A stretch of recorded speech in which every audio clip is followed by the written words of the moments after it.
My name is Monica Kretschmer, and I'm the founder and CEO of the Universal Women's Network, Woman of Inspiration Awards, and this is the Woman of Inspiration podcast, where we speak with women who lead, inspire, and motivate. Now, today's guest is a really special guest that I'm so excited to have on the podcast today. Her name is Cristina Howorun, and she is an award-winning investigative journalist and documentary producer with CityTV in Toronto. So welcome, Cristina. It's so great to have you on the Woman of Inspiration podcast today. It is so great to be here. Thank you so much, Monica. I appreciate it. Well, I'm excited to share a little bit about your background and your journey. I know these are the uncomfortable things when we prop you up and we just share a little bit about what you've done, but you truly have a remarkable career and you are making an impact in the life of others. And then we'll jump into the urgency of our conversation today because we really do want to get your story out. And the tables are turned today because you're usually the one that is interviewing and getting the stories to come to life. So thank you so much for sharing.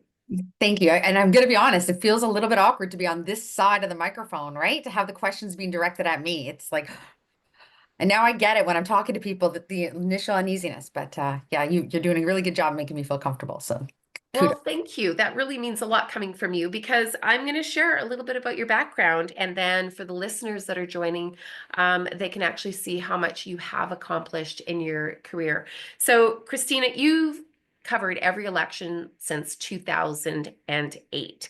You've embedded with the troops in the Mojave Desert, tracked down suspected terrorists in Libya. Like, yikes. Oh my God. Like, I want to have another interview to talk all about that stuff.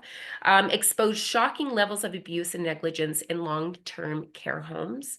Followed the source of crime guns and veracity, the gun chase. Stalked out sex traffickers and fighting traffic. And I really saw some of this here, and I was really kind of moved by what you've done to sort of go into the prisons and tell the stories of the mothers raising their children from behind the bars in Veracity prison moms. This is just the tip of the iceberg to everything that you've done and all the awards that you've won, Christina. And I want to say that when your story crossed my feed from Brett Wilson, so thank you so much, Brett, for reposting your story. There was an urgency in your story and your request. And what caught my eye was here is this incredible woman, a woman of inspiration that has done remarkable things, but yet you have an urgency for a message because in 2018, Christine went from being live on air to near death on an IV. And that's where I'd really love to start is tell us about that story. Uh, that was a really tough time for me. I had it was a fluke, and I had done my blood pressure at a grocery store, right? I wasn't feeling great. I did my blood pressure and I was in the stroke zone. So I was like, you know what? I should go to the doctors. I went to the doctors. We did, routine blood work, and I had been feeling really horrible. And I kept thinking it was things like I just gotten back from a trip to Thailand. So I was like, oh, it's coming back to Canadian winter and it's cold and, I'm itchy because I was in the sun and, you write off everything you can always just, all of the symptoms were easily things that you could just attribute to other factors. Um, and I was on a shoot and I was at a press conference and I had two missed calls from my doctor's office. And I'm listening to the voicemails from them when we're done. And my doctor's calling at the same time saying, you need to go to ER. You're in kidney failure. And my whole world just stopped. I tried to debate with my cameraman. I was saying, you know what, let's just finish. Let's just go live, get this out, and then we'll go. It's like, no, you pick your hospital now because where do you want to go? Because I'm taking you to one. So I was very fortunate because I really was a kidney failure. And I didn't believe it at first because it just seems so crazy. Um, but I was, and I had a really great team, and they got me onto dialysis. And during that time, my mom tried to be a donor, and she was ruled out because of age, and other factors. And then my cousin immediately raised her hand and said, I'm next. And she gave me the best 5 years of my life. I I can't ever thank her enough for it. and I embraced every single day. So she let us film some of the stuff going in. Nobody looks great on camera coming out of a transplant or going in, but she was okay with us having like cameras around. She just was so giving of her time and giving of herself, because I literally wouldn't be here after our transplant, which was in 2019. It was the day that the Toronto Raptors won the basketball championship. I don't even know what it's called because I don't pay that much attention to basketball. But I had it done in Toronto, and I woke up from my surgery, and just where this hospital is in Toronto, it's on University Avenue, and everybody was streaming down the road, screaming and like just so excited because they just won. And that's what I woke up to. So for a couple of seconds, I was like, oh my gosh, is this like, am I dead? Is this like heaven? Because all I could hear were the chants. And then I was like, oh my gosh, no, they're cheering for us. I made it. We're through. Wow. But yeah, it was a really great 5 years, Monica. Like I was so lucky. And I was really fortunate because I was able to start, COVID hit and the whole world shut down. But I was working in documentaries, so we were pivoting. Some of the documentaries we wanted to do, we couldn't do anymore because we couldn't even film people in person, and we just certainly couldn't travel.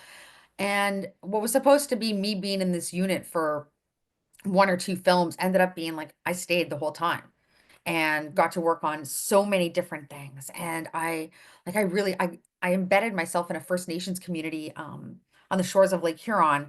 And while for a whole summer, and it was just like absolutely wonderful. And I got to do great long form journalism out of that, and really tell their important stories. And I got to work with sex trafficking victims and hear their stories. And I was so moved by this after doing their documentary that the organization that was part of it said, we've got a board, like a director position open. And I was like, yep, I'm in. And so now I've been working with them for a couple of years now. And it's been fantastic because I really wanted to make sure that my cousin gave me part of her. So I wanted to Mhm. make sure that I wasn't just, in my head, I say doing important work. And sometimes to me, doing important work is just shining a light on injustice. Sometimes I can't fix everything, but I try to, and showing people things that are happening and trying to give people different perspectives. Because I think that's really important, and telling stories that aren't being told. Like, heck, I had no idea that women were raising babies and children in Canada's prison. I had no idea until I watched what you've done, and I think it's remarkable. Like, But as soon as I found out it was happening, I'm like, we need to show this because, absolutely. it's so telling these stories that people don't get to tell. And, I continued to work with the Kidney Foundation. I was happy to be their ambassador and their spokesperson for so many events. And it's like, I never thought I would need them again. And then this year, or last year, 2024, I just started getting sick, and the doctors couldn't figure it out, and they started running biopsies. And I mean, nobody goes, my kidney function just I was doing so well, and then it just started plummeting. And then it just kept on going down and down. And now, and took me a long time to deal with this, but they were like, you don't have a choice. Like, you have to go on dialysis now. There's no time for you to get the surgery to get the ports put in your stomach, because that needs like a month to heal. There's no time for you to get a port in your arm because that needs a month or more to heal. You have to do the emergency one. And so I have a port that's like right here, and it connects to my heart. And that's how my blood gets cleaned every 2 days now. And I do it at home because that's the only way that I can still do my job, because going in centers, it's a very scheduled thing. And if I'm in an interview, or if there's breaking news, or if I'm on a shoot, I can't guarantee that I'm going to be at a hospital at noon or in the middle of the day or at 5:30 whenever they need me to be there. So I had to learn how to do this very complicated dialysis at home so that I could continue to tell good stories, so that I could continue to be involved in my community, so that I could continue to be me. Because, you know, the first time I faced kidney failure was difficult. This one is just, it's devastating. It's like, Monica, I'm being so honest. It took me months to come forward because there is so much shame and guilt. And I know that there was nothing I could have done to save this. The doctors all believe from different hospitals that this is COVID related. Um, there's no certainty. What I can say is that I took my pills on time. I did all my blood work on time. I ate well. I drank tons of water. I did everything I was supposed to do. And then it Mhm. was sudden. And it's worse because somebody my cousin, she did something so courageous and selfless to give me these opportunities so that I could do these documentaries, so I could do good journalism, so I could go work with different groups. Um, and it's mortifying that it's gone. So, and this is, and I've got goosebumps all over because I can see it and I can hear it in your voice. And I think it's incredibly courageous of you to even talk about it. I mean, but what struck me was the importance about bringing that story to life for you, because I just, people read and they take in the emotions, but until you actually take action, the action that people are going to be able to take will help you find the right donor. And so maybe you can share a little bit about, where you are in your journey right now and the urgency, because that's why I wanted to start with that piece now. Is there is a call to action and there is an urgency we need to do, because we need to keep you here on this earth so that you can continue to do those amazing things and tell the stories of the people that don't have a voice. So maybe just lay it out there for us, jump in and share everything Mm. that we need to know how to help you. So I tried to go through, sorry, I have a dog and I love dogs. she's been sitting on my lap this whole time. Now she's gone. Um, but my partner, he wanted to get tested. My family members were going to get tested to see if they could donate to me. And once my brother was like, everybody's been ruled out. I don't have a match. My brother tried, and once he was ruled out, it was like, okay, I don't have another option now. I need to actually go public because if I want to live, I need to find a donor. I need somebody to be willing to do this incredible, it is such an incredible ask, but to be willing to do this incredible thing and be a living donor. And I need them to be O positive, O negative. That's what I need. It's such a daunting request, and it feels so selfish because there are so many people in my position. There are so many people that are waiting for a kidney, or another organ. I mean, the wait time, and I'm on the wait list, but the wait time for me is an estimated 7 to 10 years. I And won't what live is that your long. time frame? I know that I asked this in the green room, and I don't mean to upset you, but I think it's important that people know the urgency. So the doctors can't tell me that, I don't want to dissuade people from thinking, because there are lots of dialysis patients that are out there, and some of them have been on dialysis for 15 or 20 years. Most don't make it past like 5. And nobody thinks that, like, they're not giving me like, oh, you have 6 months to live. They're just saying you need to find a donor and you need to find one now because the odds are against me making it on the wait list until my name gets called. Mm. Um, And that's the problem. Because even when if somebody raised their hand and submitted the forms now, I'd still be looking at a 6 month wait by the time all of the testing is completed to ensure we're a match and to ensure that the donor really wants to go through with it. They build in this time frame so that there's a lot of time for contemplation and reflection. So nobody feels like gun to the head, like shotgun transplant. It's not like that. Like there's a lot of time in there. So I'm still looking at a 6 month wait at best. But dialysis is really hard on all of your organs. So while I have a functioning kidney for a couple of hours every other day, and that's just my blood getting filtered through the machine, um,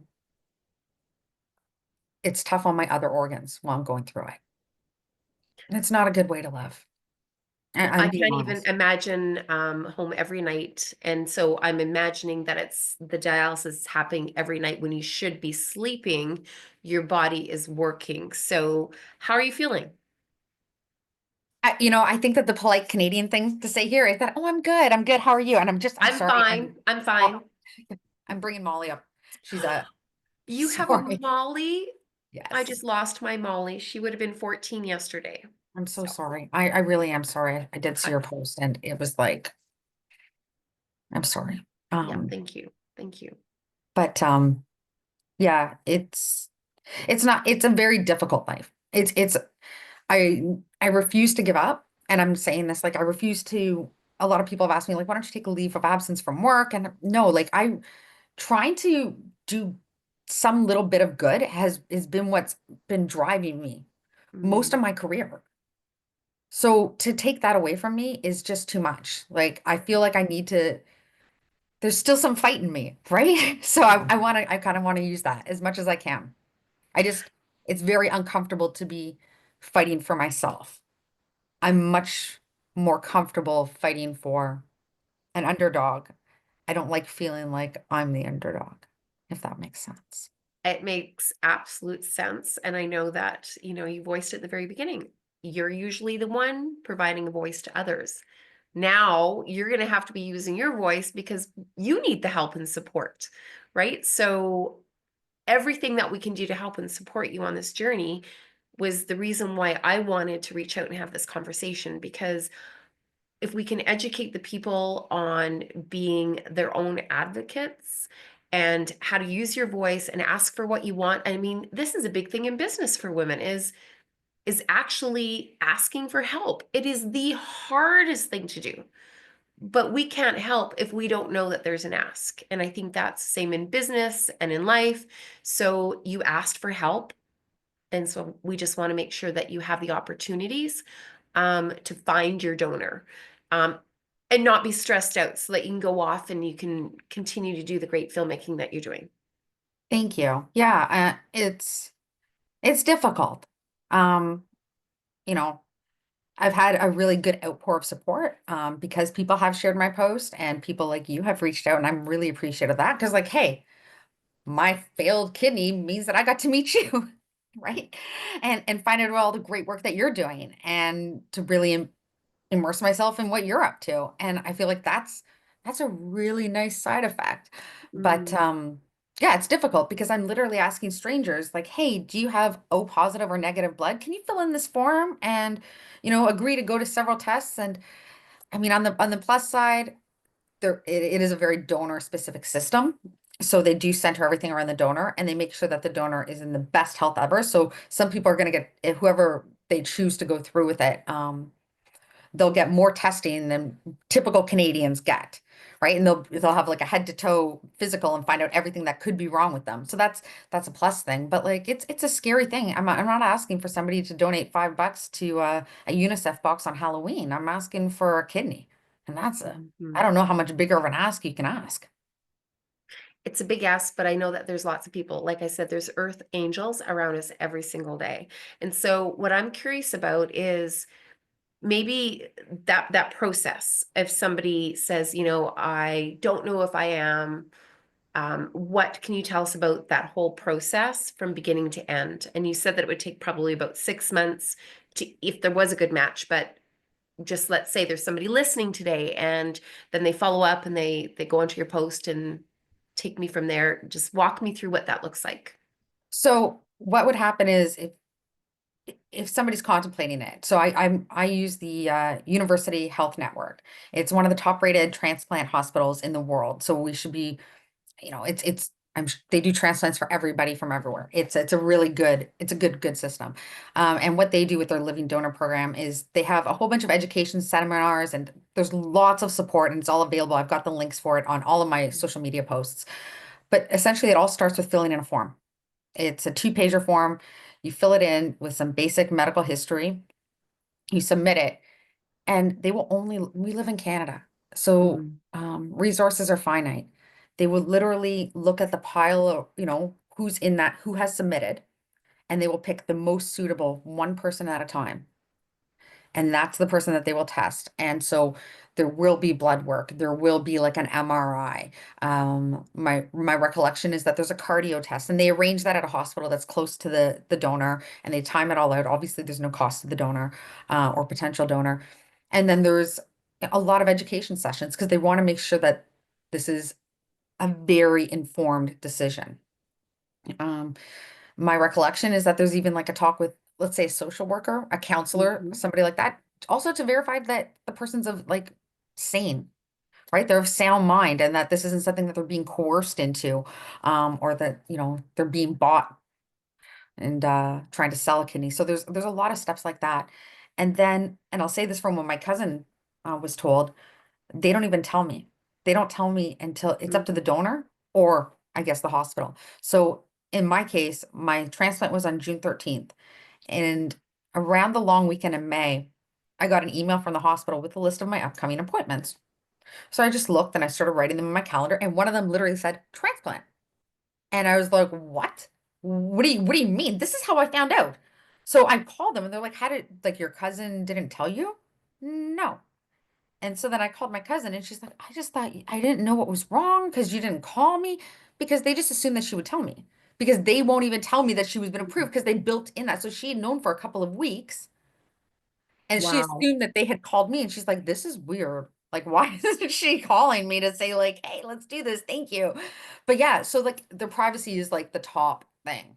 Mhm. Um, but yeah, it's a process, and they build in those time constraints so that, and I totally agree with it, because you want to make sure that people have, time to reflect on it, and It's that a they big don't feel decision. like, yeah, it's a huge decision and I don't take it lightly. So anybody that's even considering this, like, I applaud you and I thank you, and it means so much to me. Um, I have all of the links there, and I appreciate you for even considering it, because it's a huge decision. It's so huge. It is. And so you could have a process that started, it could be all the way to the very end, and then somebody could just say, you know what, I've decided that this isn't the right time, or Yes. I'm going to reconsider. So Yes. then it goes right back to square one. We'll have to look at all the applications again.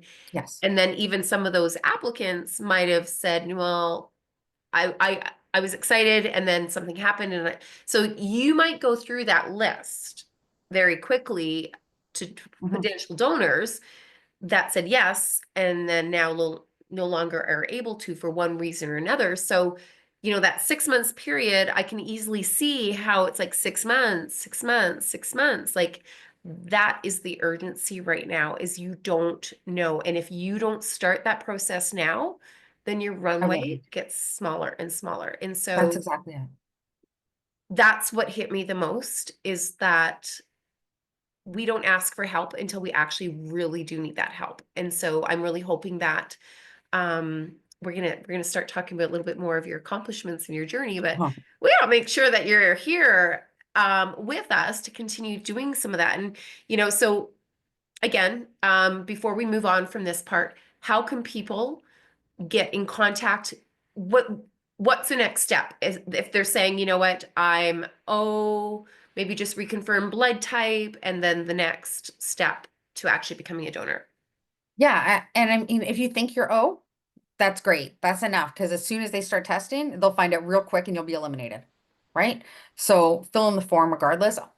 I know that there is a paired system, but um, I don't really want to get into it because it's pretty complicated. But at the end of the day, I'm still going to need to know. Um, Right. so although I have family members that, actually, no, I have friends that just aren't matches with me that are probably healthy enough to give a kidney, I still need to find an O in order for that paired system to work. So I'm really hoping that that's what I can do. But you know, fill in the form, submit it. They'll double check your blood for you. Don't have to wait to go to the doctors and get a requisition to go find out what your blood type is. Like, that just seems like a whole extra step, and nobody has time. Like, I'm being honest. Like, that's, even just going Mhm. to like get blood work done can be a bit of a hassle. So Mhm. why give yourself like two extra stops? Just fill it in. If you think you're an O, fill it in. They'll double check it. They'll find out real quick for you, right? And your doctor would actually probably know that. Yes. You could just call your doctor and say, what's my blood type? And they may not. They may and they may not. I've found this out, that a couple of people that have reached out have been like surprised that their doctors didn't have it on record. And so now they're going in for an appointment. And it's just like, oh my gosh, this is already such a, when your time is limited and when you have limited energy, like, maybe it's the kidney disease here, but it's really made me try to focus on only the important things and to try to get rid of like unnecessary steps. And that feels like an unnecessary step. If you think you're a no, but not 100% certain, fill it in. They will find out real quick. Perfect. So fill it in, because you don't know regardless. And by them reaching out, they can learn more about your journey and about all these great things that you've done. But it's the form that's the essential piece here. Yes. Take action, fill out the form. Yes, please. Awesome. Okay. That sounded very mean, but yes, please. Yeah, absolutely. We just want to make sure. I mean, because people are like, yes, yes, and they get excited because they're like, I think I'm an O, and what can I do? So fill out the form. That's what you can do as soon as possible. Um, so now I want to talk a little bit about your journey as a journalist, like an investigative journalist. That sounds pretty exciting, a little dangerous, just saying. But how did you get started? Do you remember what you were like when you were a young girl? What was your Oh dream? yeah. Like we found an old I guess I don't know, the journals that you write when you're a kid. And it said flat out that I was in kindergarten. I wrote, I'm either going to be, because I was a bit of a nerd, the first female prime minister or a journalist. And I feel like Kim Campbell took that away from me. So no, I always wanted to be a journalist. I started like my elementary school newspaper. The first interview I ever did, I was 9 interviewing the mayor of the city I grew up in for no reason. I don't know. It didn't even make sense. Like it was just here's my interview with the mayor. Um, but it was something that was not really well respected in my family. There's a lot of push to be a lawyer, and I think it's just, my father was really trying to make sure that I had a professional degree and, would be able to set myself up wherever I wanted to. So Mhm. I went to school, I did my undergraduate in political science, and then I applied to law school, got in, and begged my dad to let me do my master's. Like, let me just do some grad school, and then I promise, and then I promise. So I continued on and I did my master's and I studied Canadian public policy. And during this time, my father passed away from kidney failure. Mm. So, I got my good job that you would get after grad school in public policy, and I hated it. And it took me, like, while I was waiting for the job to start, I was in a very fortunate position where I moved back home with my mom, so I wasn't paying rent somewhere. I owned my car. I didn't have a lot of expenses. And so I said, I'm just gonna, while we wait these couple of months for this job to start, I'm not gonna work. I'm gonna try my hand at journalism and see what happens and just, throw caution to the wind and see if I could sell a few stories and volunteer at a community cable station and do these things and just have fun with it because my job starts, I think it started in September and it's like I've got 6 months Mm. of nothing. Why go do something, other people may have traveled the world, other people may have like gotten another job, but I was like, I'll do something fun. And I just loved it so much. So then when my job started, I did the good thing and I did my job and I was like, I can't. Like, I would rather make half as much money. And then I got a phone call from a radio station that said, because I had been doing 1 4-hour shift, driving an hour and a half each way to get to this 1 4-hour shift in a newsroom, making minimum wage, because I just really wanted to do this job. Mm. And they said, we need a traffic reporter. And it was like, I think it was like a 60% pay cut from what I was making in the government. And it was waking up at 3 in the morning to go do chopper traffic. And I was like, yep, I'm in. And then I just threw all my eggs in this basket because I had this great job and I, had this wonderful place. And I was like, oh shoot, like my salary just dropped tons. So like I just immersed myself with it. Like I worked as a traffic reporter. I went to school full time to get a broadcasting degree. I was freelance writing articles about technology. And trust me, I was Googling everything because I know nothing about technology, but I could get a job with a regular paycheck. So I was hustling because this was a second career and I had put all these years into studying public policy and getting ready for a law career. And I was just totally switching gears. So I was like, if I'm going to do this, this is it. Like I've got to make this work. There is no safety net. So I hustled and I was hired like almost like I got my full-time daily news job, within weeks of graduating because I had already been working the entire time, right? I was doing, I mean, it's just radio hits for traffic, but like it live reporting all the time, breaking news, and it Mhm. was juggling, in-depth reporting pieces on technology. And it was just like, and going to school full time. It was a lot, but um, yeah, I hustled. I hustled. And I'm still proud of, I still look back at like the 2008 me and I'm like, wow, that was a lot of energy. You really worked. But I did it and I made it work. And yeah, and I just kept going from there. And I've been very, very lucky. I have been. I think that you create your own luck. I think everybody knows that, right? You work Yeah. hard, prepare yourself, and luck will happen. And I think it has to a certain extent for me, and I'm very fortunate for that. Yeah. And so when did you start doing, like, you just decided that you were going to start documentaries? No, so Or how did you start doing the documentaries? Because did that happen in during that time after the first kidney was when you it went did. So into that? so I've always loved doing investigative work. You know, one of my first big stories, I was such a cub reporter. Like I'd probably been on the job for like 5 months. And I remember my boss saying, "You can't fix this." And I went, "Watch me." Like it's like the chutzpah of me, right? I met a woman who I was covering a tragedy on her street. It was a murder suicide of one of her neighbors. And she told me that she wouldn't have been home if she hadn't been recovering from breast cancer surgery, but she didn't have breast cancer. And, I'm covering this other story and I'm talking to this woman and I'm like, well, what do you mean?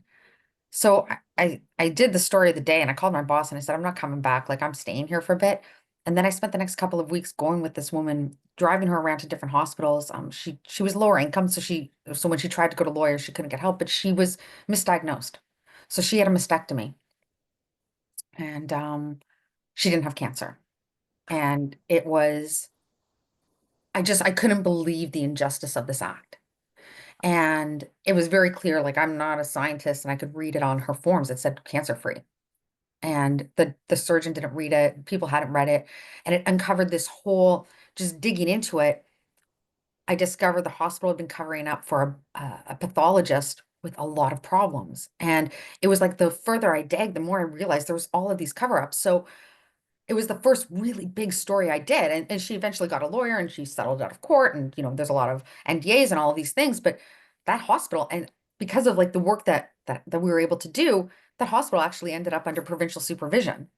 There was a lot of big things that happened. Like Wow. I didn't realize how powerful journalism could be. And I could see like, oh my gosh, we changed the way that pathology is done now in Ontario. There's more safeguards in place. This woman, I mean, she got a settlement out of court. It doesn't help her physically, Mhm. but like this doctor's been penalized. Like a lot of things happened. And I was like, we can actually She enact was change. validated. Well, it Like was. Yes. you were able to say she was able to have her own agency. Yes, because nobody was listening to her. Because she would go to doctor to lawyers and say, like, we need to fix this. And she didn't have money to or the resources to pay up front. And it's tough. And when you're in a smaller community or any community, to go up against a hospital and to go up against the medical community. And she didn't have the evidence in her hands. She needed somebody to kind of guide her through, collecting that and making it so it was easy for somebody to see, you know. So you give it to, yeah, it gave her back a lot of things. I'm really proud of the way that she's handled herself since, but it showed me that holy cow, like it's not a microphone and a camera that can change the world, but it's like it's the work that you put in behind the scenes. Mhm. That's what can actually change things. And then from there, I've been like a dog with a bone since then. It's like, Yay. I love that dog with the bone, that hustle, because that's how change is made. That's how but you it's inspire change. And that's what I love so much about your story is that you're just making such an impact in the lives of so many people. How can we not help you? well, that's very nice of you to say. I mean, I feel like I think that I've always just wanted to make the world look a little bit better. And I think that most of us do want to make the world a little bit better, right? Mm, Like it can't just all be about us. It's got to mm. be about making it better for everybody, for future generations. Geez, for my dog, for for everybody. You want to make the world a little bit nicer.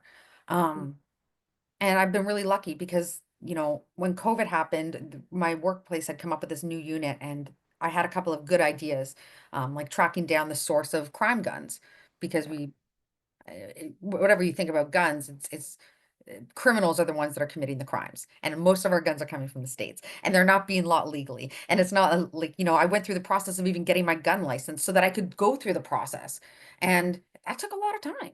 Like I'm not going to get into gun control legislation and how it's portrayed, but really like I found a gun smuggler and we knew that wasn't going to be a 3-minute long news story. Like if I was going to get a gun smuggler and he was going to show me how he did it, we were going to turn this into something. So I got really fortunate there, and we did a lot of work at that. And then, I had a really good series producer who just wanted to keep me on. So it was like, as long as I could keep Mm. coming up with good stories to tell, then that's what I got to do, and it's been great.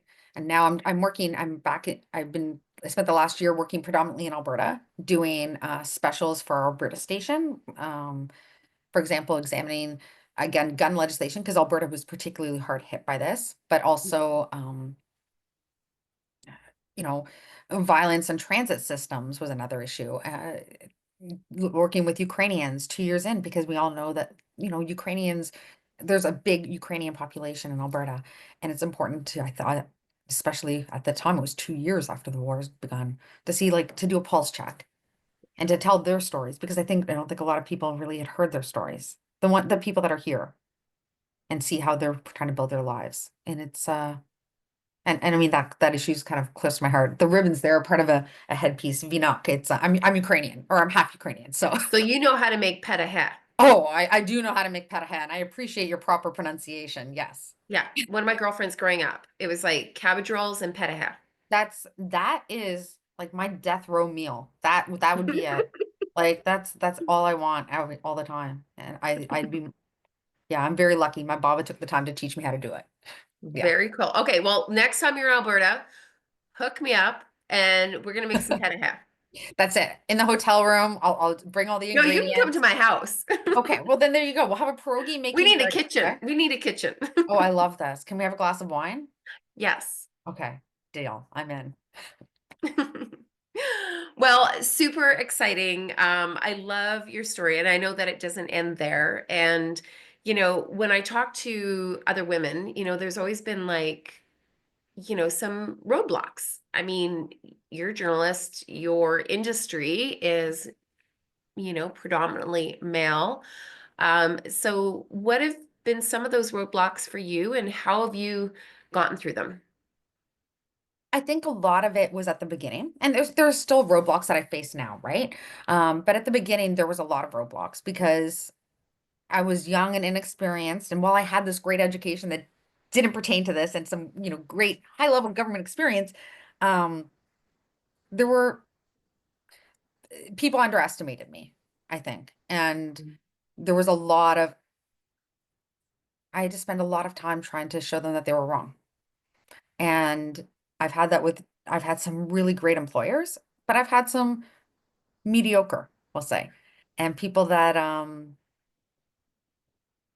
didn't appreciate things, right? And that like to make my life a lot more difficult. And those people are always going to be there, and I think you just have to try and rise above it. It is difficult. Like I'm in an industry where the way I appear on camera is open to criticism from everybody, and that's, Mm. I can complain about it, or I can just say I knew this when I signed up. Like, if I don't look my best, I get criticized for it. If I've gained weight, especially after my transplant, because I was on such a high level of steroids, I would get people saying, I'm concerned for your health. Are you eating well? And it's like, this isn't my fault.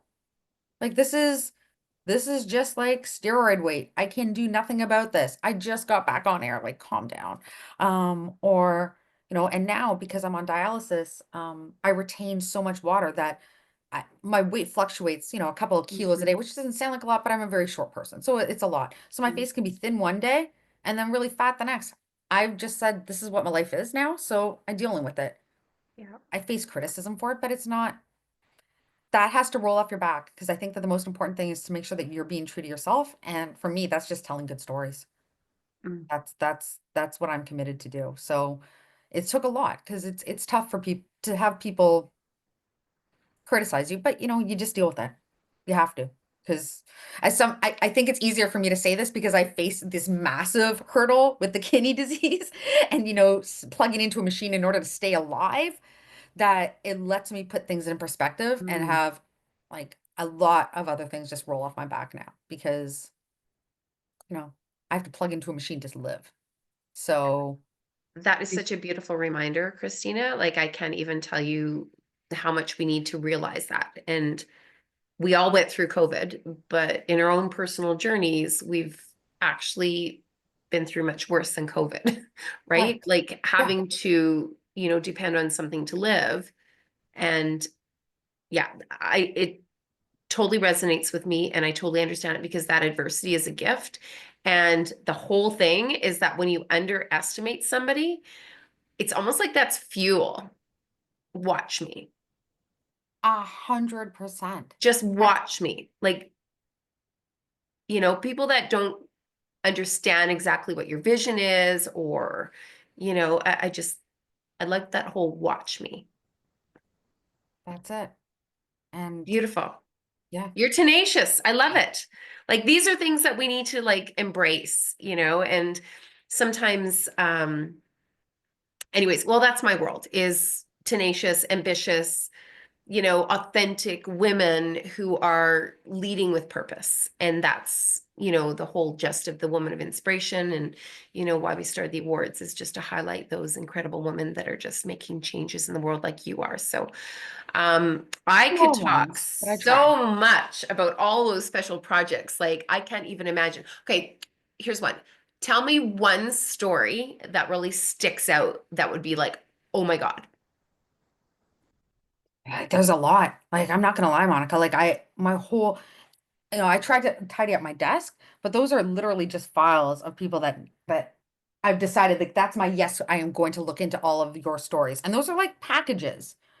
Um, I think that one of the stories I really enjoyed or like really hit me hard was within prison moms.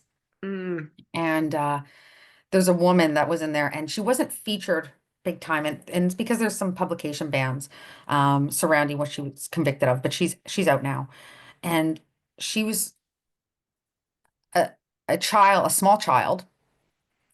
Um, she killed a man that she believed molested a small child. And this small child was very dear to her. There's a publication ban on the identity of the child. And she was this man who she accused of sexually abusing or sexually assaulting this small child. She killed him with scissors, like this. She was his PSW, and it was a little bit premeditated. She spent 16 years, 15 years in prison for killing this man. And she just got out in the last couple of years. But what she did, because the police couldn't convict him, there wasn't enough evidence of it after the fact. And just the fact that somebody that was doing what I think is just a very maternal instinct and a very female instinct to protect a small child. Um, and then to have to look at life in prison and never get to interact with that child and to have very limited interactions with that child forever. It was a really heartbreaking. it's heartbreaking. It really, really is. And just to see how hard she worked to connect with her child who was growing up in foster care as a result of this, Oh my and goodness. how so she had to learn to embrace a whole different part of herself, and learn different cultural things so that she could teach her son things, you know, through the Mm, phone. And then almost thankfully, because of COVID, they got video calls so that she could do so via video. Like she had no interaction with her own child because of something she did to protect a child. And that really hit me hard. And I know she's out now on I think day parole, but she's out.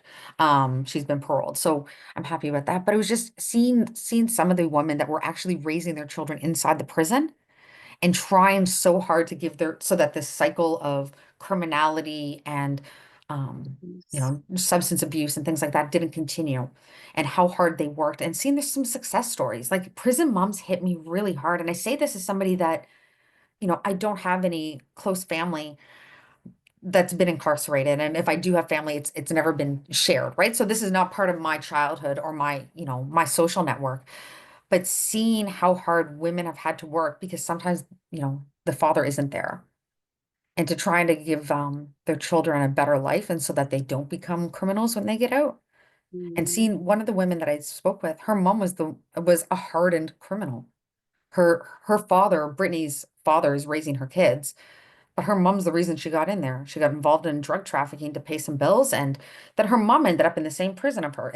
And the mom was just always in and out of the prison. You saw that cycle repeating with this daughter who was college educated and just looking to make ends meet. But her mom, it's just trying to end these things. Wow. And I'm sorry, I'm kind of going on a tangent here, but yeah, prison moms really changed the way I looked at motherhood, especially um, female incarceration. Well, It's I did Google that one because that one kind of just touched me. And I thought, wow, I had no idea. So I actually went on and saw a little piece of it, but fascinating stories and heartbreaking. it is because the kids are doing their mother's time. Mhm. That's exactly it. The kids are doing their mom's time. So tell us about like so in our world, I always ask who your support hers are. So support hers are the men that are champions for women and their networks and their workplaces and communities. That's a really big thing for me. I mean, I had a boy. And so I think it's really important that we have positive role models. So who have been your support hers? I'll say this, I've had incredible bosses. Mhm. So I've had mediocre ones, but I've had really great ones. Dave Budge, who's retired now, but I met him when I was still a student. And he saw something in me that I hadn't seen. And he just encouraged me. He used to work at CBC Calgary, and I almost worked for him a couple times there. And just it didn't work out for me. And when he came to CityTV Toronto, then I got to work with him. But he has been so supportive of me throughout my entire career, like really from my student stage all the way through. And I've been really fortunate. And I think that there's a lot of other journalists that would say that because he's really worked hard to boost people up and to give them the opportunities to excel at things that they should be excelling at. I'm not a good reporter for telling the story about the cookie sale. That's not my forte, but there are reporters that can do this brilliantly. That's not me.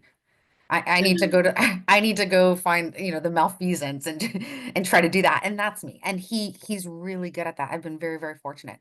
But also even just within my larger network. And I'll say this about Calgary. Like Calgary has a lot of really good, and Alberta does.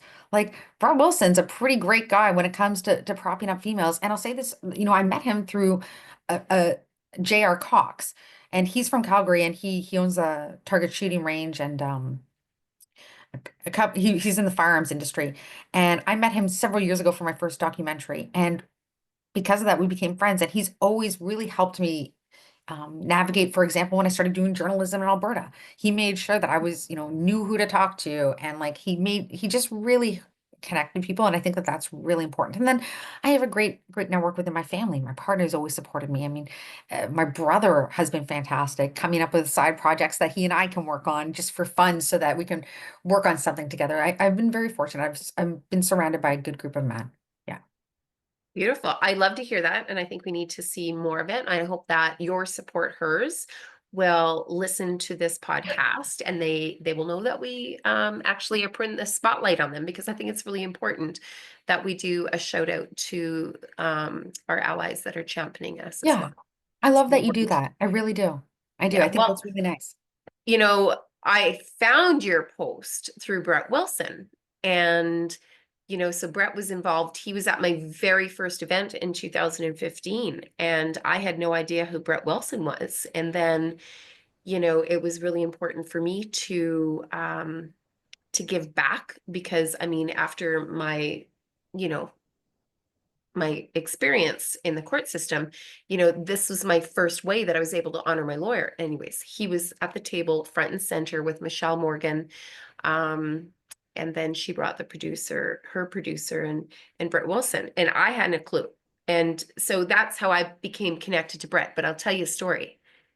He gave me a gift that I'm sure he knew what he was giving. So he has those garden parties. I asked if you were in the garden before.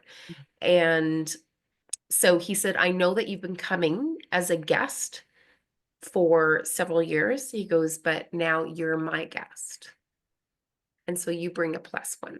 And so what that allowed me to do is it was like he could have given me a lottery ticket, because being able to actually now be in a position of power where you don't need somebody to open that door or invite Yeah. you to be in that room because you deserve to be in that room. And so I still remember that was incredibly meaningful. And I knew that he knew how important that was for a woman to actually earn that spot at that, let's just call it a table, Yeah.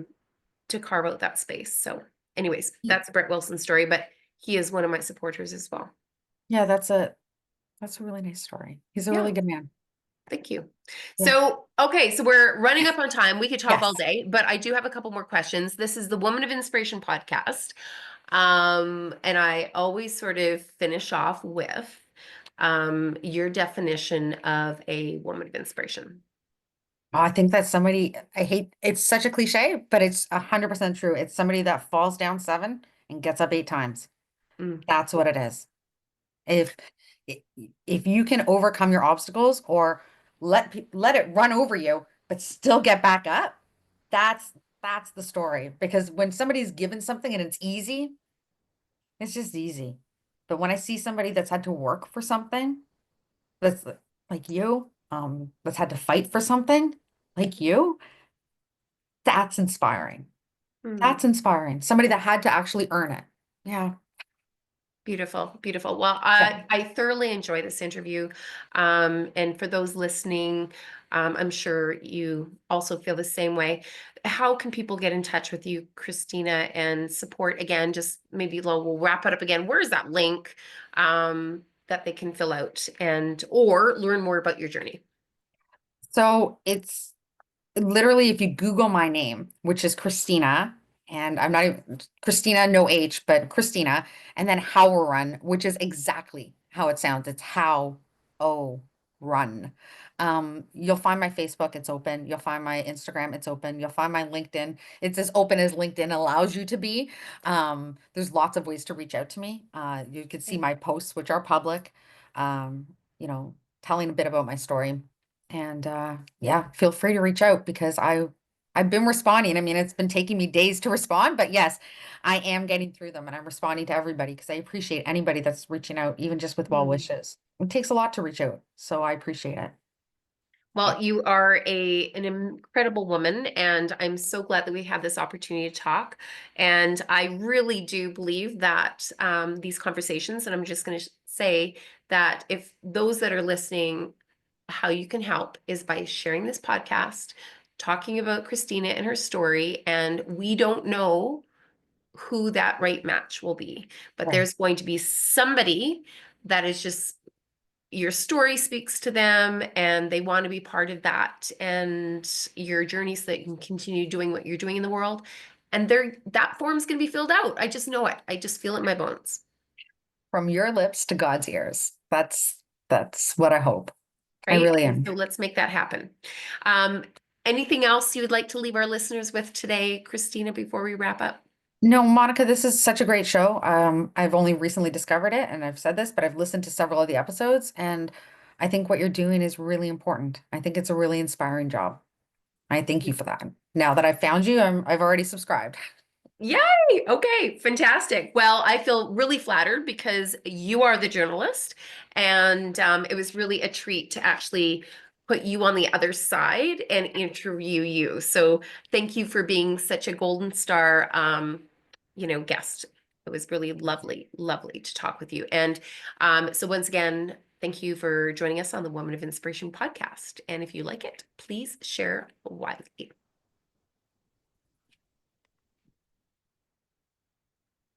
Thank you.